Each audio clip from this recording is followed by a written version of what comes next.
I've carried this secret for years, pretending nothing happened while it ate me alive. Everyone thinks they know the story, but they don't. I don't even know if I'm the villain or the victim. All I know is it never really ended.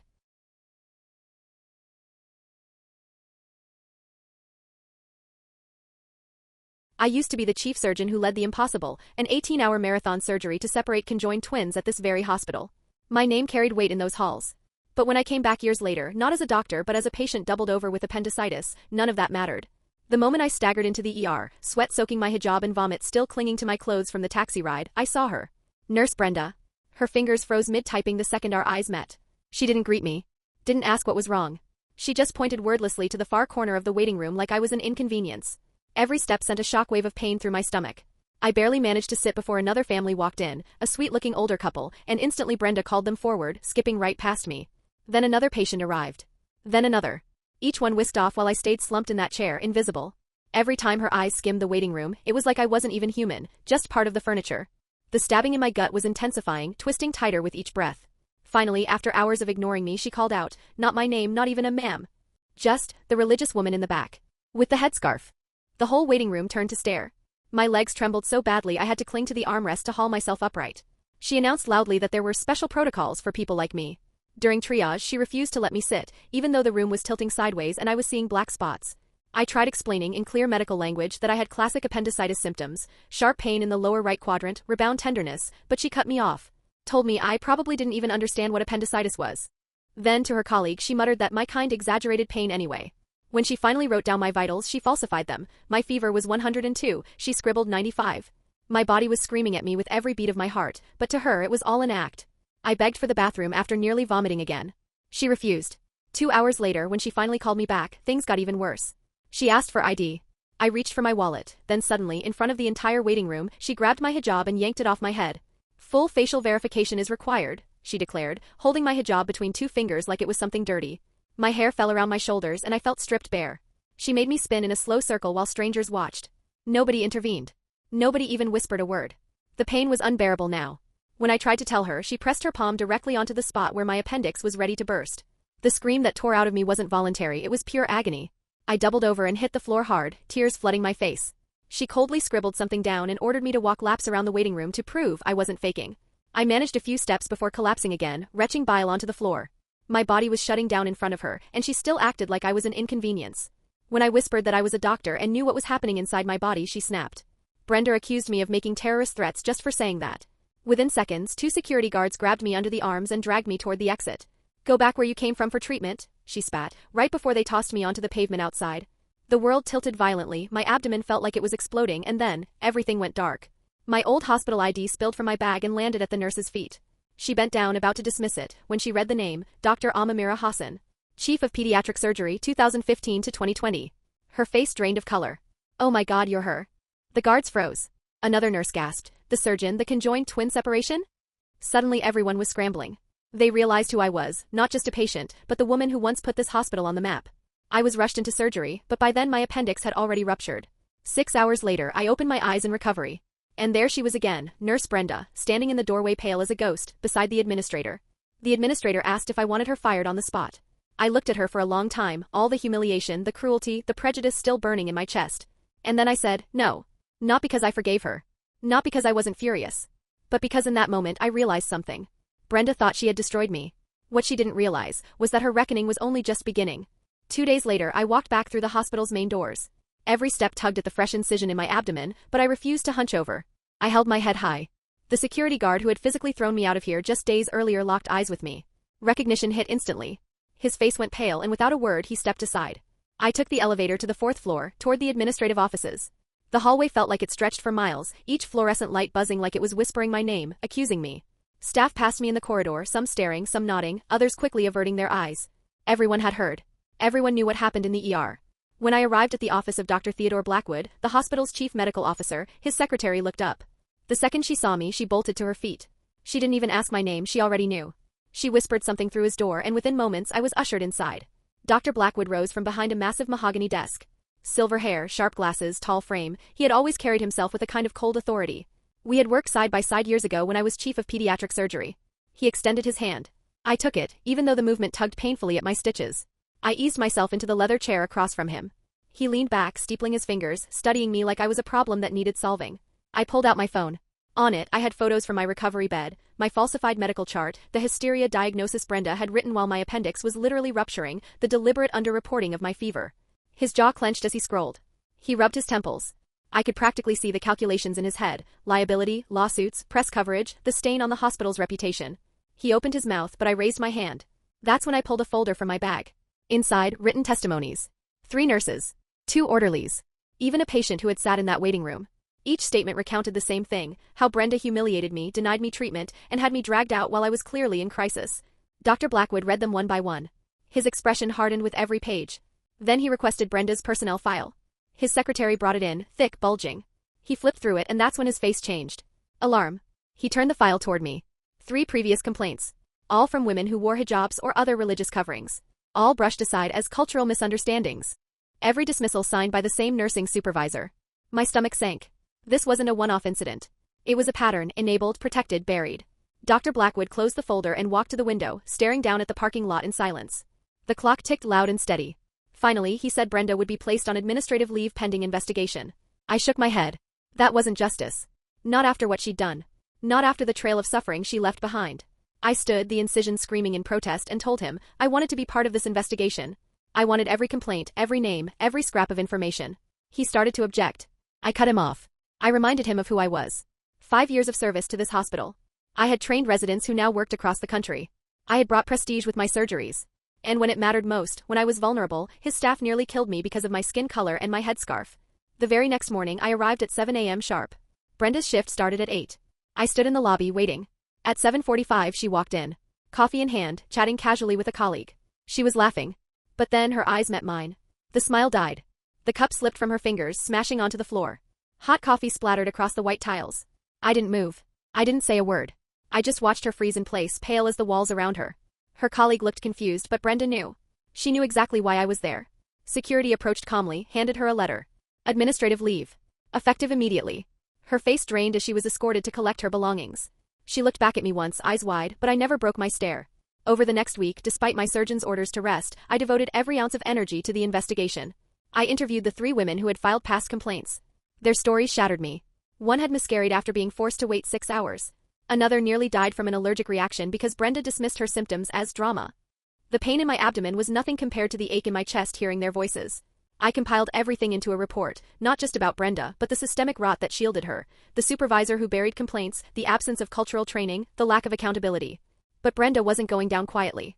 She hired a lawyer, filed a grievance through her union, claimed I was targeting her, painting myself as some vengeful ex-surgeon out to destroy her career. Then the threats started. Anonymous notes slipped into my hospital mailbox. Drop this or you'll regret it. My car tire slashed in the hospital garage. I reported every incident. Security shrugged. Cameras malfunctioned. Footage conveniently missing. Somebody was protecting her. Dr. Blackwood summoned me again, but this time he wasn't alone. Seated beside him was Victoria Jones, the hospital's legal counsel, dressed head to toe in black. She didn't waste time. She slid a piece of paper across the desk. A settlement offer. A huge sum of money. Enough to erase my medical bills, enough to start over. All I had to do was sign the NDA and stay silent. I stared at the number. Then I ripped the paper clean in half. From that moment, every door became harder to open. Witnesses who once spoke freely suddenly clammed up. Files disappeared. The supervisor retired conveniently early. And then Brenda came back. Her union fought, and she returned to work in another department. I passed her in the hall sometimes. She smirked. She knew she was still winning. Until one afternoon. I was in the medical library, buried in patient files, when a young resident approached me. Dr. Theo Martinks. I remembered him. He had been in the ER that night. He sat down nervously, glanced around, and slid a USB drive across the table. Keep this safe, he whispered. On that drive was the truth. Security footage from that night. The unedited version. Brenda yanking off my hijab. Brenda pressing her hand into my abdomen while I screamed. Brenda laughing with colleagues afterward about teaching me a lesson. But there was more. Audio of her mocking Middle Eastern patients. Emails bragging about making those people wait longer. Years of evidence, saved before her allies in IT could erase it. Dr. Martinks had risked everything to bring it to me. He'd seen enough. Too many patients had been hurt. I copied the evidence to multiple drives, one for Dr. Blackwood, one for the board, one for my lawyer. Because at that point this wasn't just about me anymore. This was about every single person she had hurt. And if I had to burn down the hospital's walls to stop her, I would.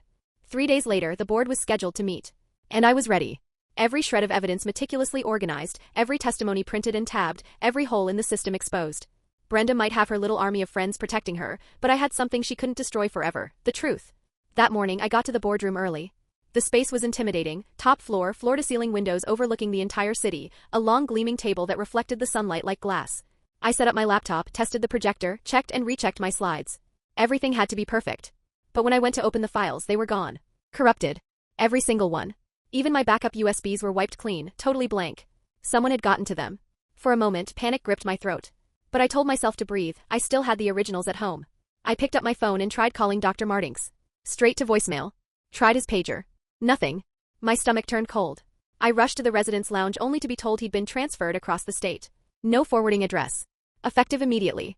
I stood alone in that massive boardroom, staring at a blank screen with 20 minutes to go.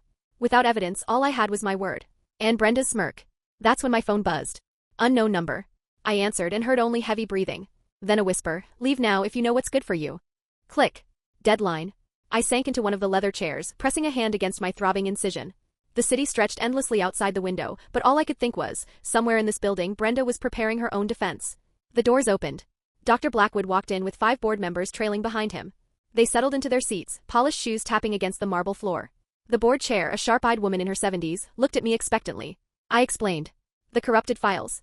The sudden disappearance of Dr. Martinks. The threats. A few exchanged glances. One checked his watch. Another tapped her pen, impatient. Dr. Blackwood suggested rescheduling. The chair agreed. I was dismissed, politely but firmly. As I walked out, defeated, Brenda appeared. Fresh scrubs, smug smile. She brushed against me deliberately, her shoulder slamming into my incision. Pain flared like fire. She didn't even look back. By the time I got to my car, I was shaking. I logged into my home computer remotely, wiped. Every file gone. Even my cloud backup scrubbed clean. Whoever was helping her wasn't just connected, they were skilled. When I finally got home, something felt off. Nothing obvious was missing, but drawers were cracked open, papers slightly rearranged. Someone had been inside. My neighbor, Mrs. Jones, knocked on my door. She mentioned seeing maintenance workers earlier, but she hadn't called for repairs. Her description didn't match anyone from the building staff. I spent hours trying to piece things back together. I called the 3 women who had filed past complaints. 2 numbers were suddenly disconnected. The 3rd woman answered, until she realized who I was and immediately hung up. When I called again, the number was blocked. That evening, an email from HR landed in my inbox. My hospital privileges suspended.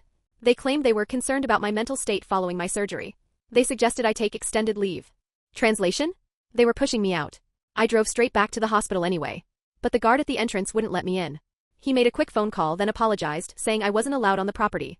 I stood there in the parking lot, staring at the building where I had spent 5 years saving lives, where I'd once performed surgeries that made headlines, now being treated like a trespasser. My phone rang. Dr. Sarah Kim, an old colleague from pediatrics. Her voice was hushed, nervous. She told me to meet her at a coffee shop downtown. She had something to show me, but it wasn't safe to talk inside the hospital. I got there first. She arrived 10 minutes later, scanning the street before sliding into the booth. She leaned close and whispered, Brenda wasn't just one nurse with a bad attitude, she had a network. A cousin in IT. A best friend in HR. A boyfriend in hospital security. Together, they'd been protecting each other for years. Dr. Kim pulled out her phone and showed me screenshots, emails, messages between Brenda and her circle. Laughing about teaching lessons to patients they didn't like. Talking about targeting certain people. Systematically cruel. She airdropped everything to my phone but warned me, people who tried to expose Brenda before had their careers mysteriously derailed. Bad performance reviews. Sudden transfers. Bureaucratic sabotage. I thanked her and swore I'd protect her identity. She left quickly, taking a cautious, winding path back to her car. Her paranoia was contagious. At home, I immediately backed everything up, on hidden drives, fake cloud accounts, encrypted emails. This time, they wouldn't erase me. But the next morning, I walked out to find my windshield smashed, shards of glass scattered across the seat. A note under the wiper read only, final warning. The police shrugged. Just vandalism, they said. No cameras, no witnesses, nothing they could do. I got the windshield replaced. While waiting, I sat in the repair shop scrolling through the files Dr. Kim had given me. The deeper I dug, the angrier I became. Brenda and her little crew had been doing this for years. Then my phone buzzed. A new message. Unknown number. I opened it and froze. It was a picture of my sister's house. 3 states away. Her 2 young kids playing in the yard. The text read, nice family. Be a shame if they needed emergency medical care. My blood ran cold. I called her instantly. She was fine. Confused. I begged her to be careful, told her to call me if anything felt off. I couldn't explain the whole thing, I didn't want to terrify her. But the message was clear. This wasn't just about me anymore.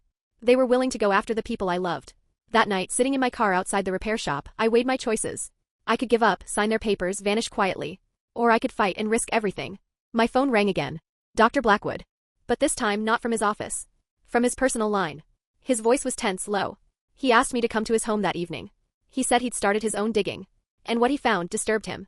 I pulled into Dr. Blackwood's driveway just as the sun was sinking behind the trees. His neighborhood looked picture-perfect, big old houses, tidy lawns, tree branches casting long shadows. But the second he opened the door, I could tell this wasn't a social call. Inside, his living room looked more like a war room. Boxes stacked everywhere. Personnel files, incident reports, financial ledgers spread across the coffee table. He'd been digging hard.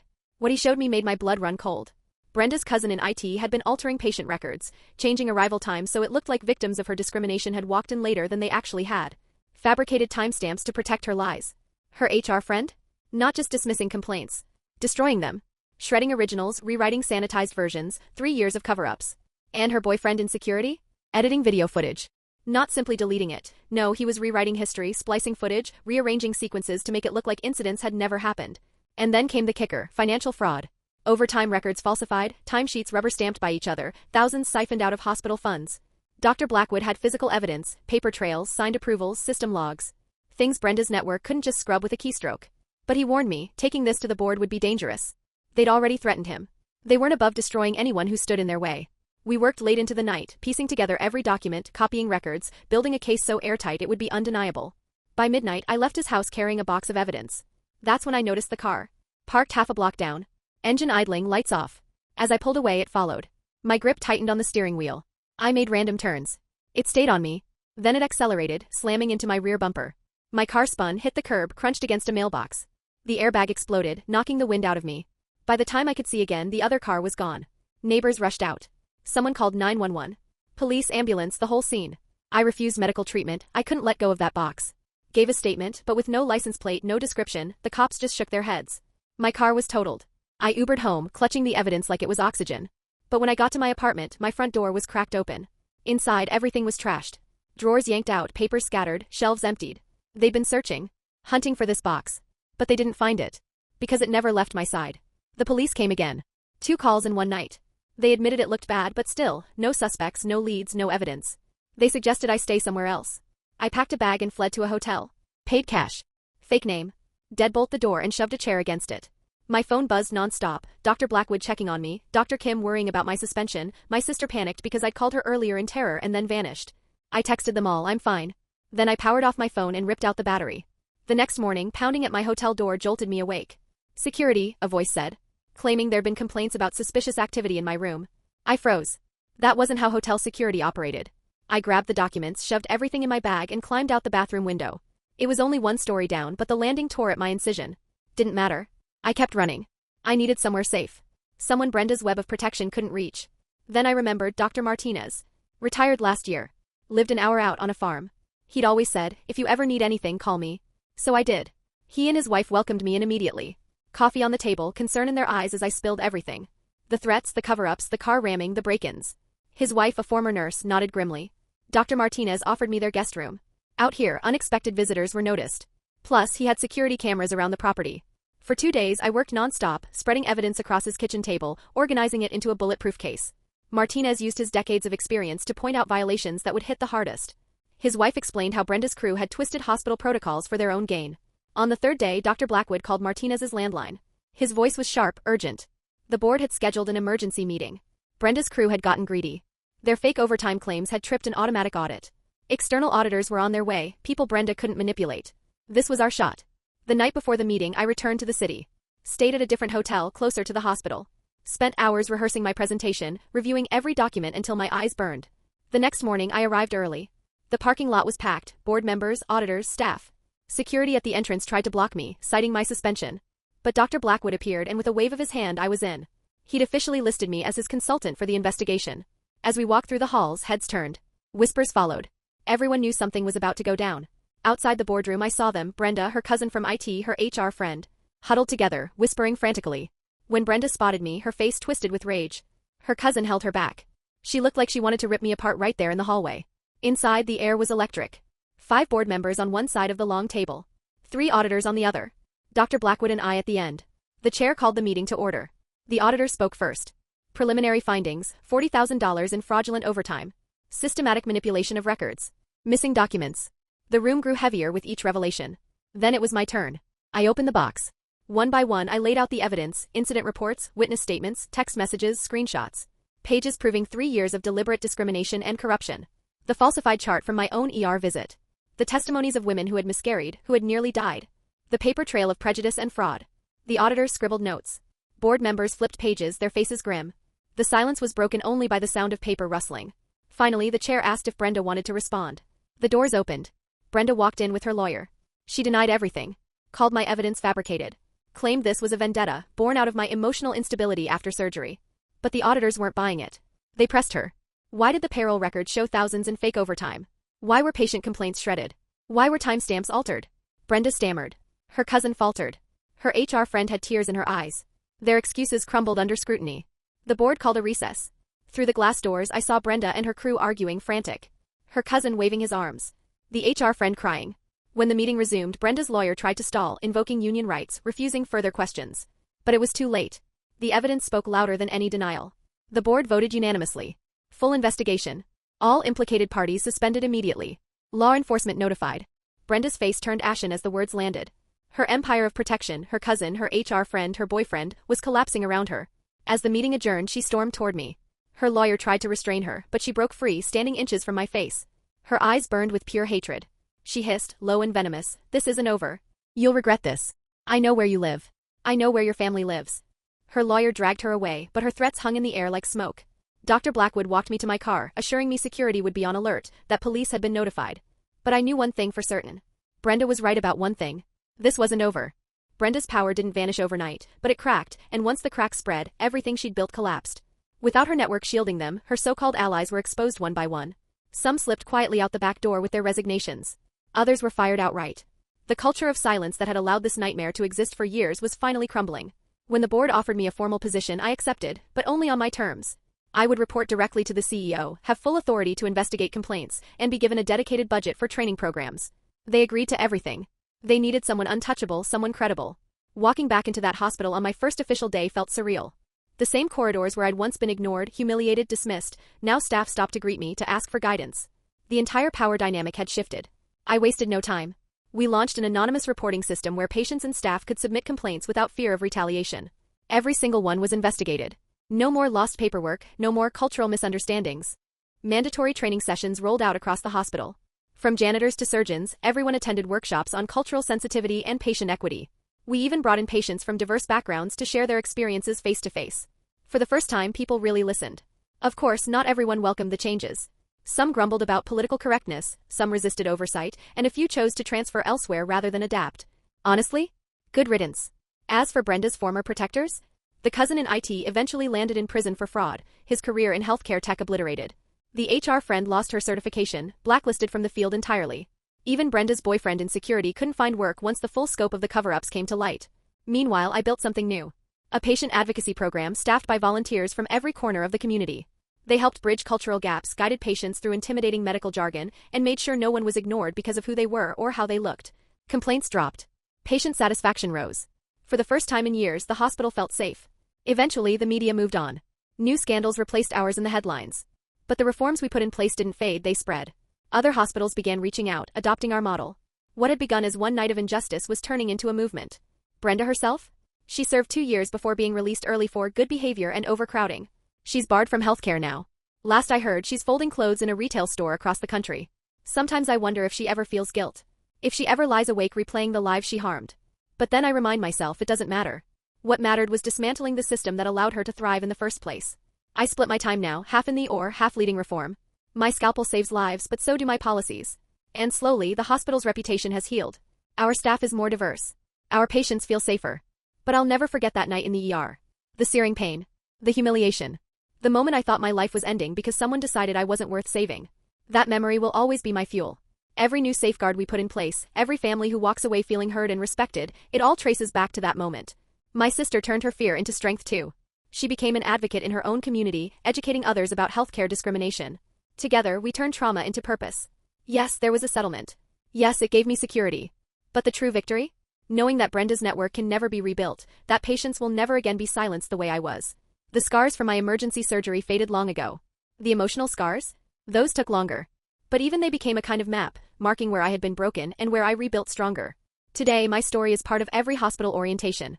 New staff are told exactly what happened, how discrimination nearly killed a patient, and why it can never happen again.